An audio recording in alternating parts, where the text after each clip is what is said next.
Kung sa Pilipinas ka magtatrabaho, lugi ka. Ito na ang titingnan natin. Katulong sa Pilipinas versus domestic helper sa Saudi.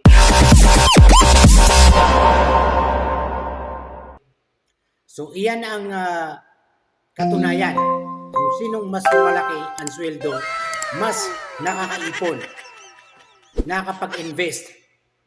Kung diyan ka sa Pilipinas, nangangamuhan ka, nangangatulong ka, magkano lang ang minimum ng sahod ng mga kasambahay?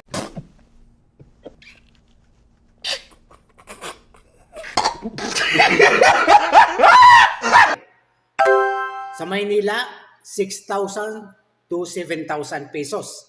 So, ang laki ng difference between the domestic helper sa Pilipinas and domestic helper sa Middle East.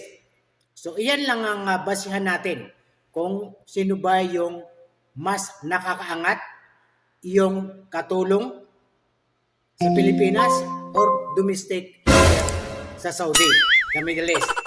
So, mga kaibigan, malaking katanungan yan sa atin kung bakit maraming kababayan natin na ginustong maghanap ng trabaho sa ibang bansa.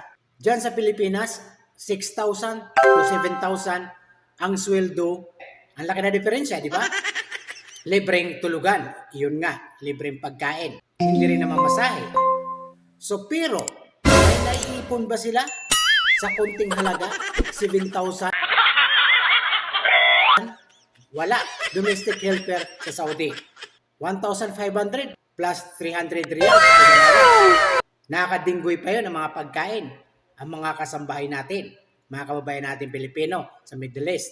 Pag mabait pa yung amo mo, sinuwerte ka, mas nakakaangat yung mga kasambahay sa Middle East, domestic, kisa helper sa Pilipinas. Maraming mga Pilipina na nangingibang bansa, mga tulong na lang sa ibang bansa dahil mas malaki yung kikitain nila, mas malaki yung sweldo.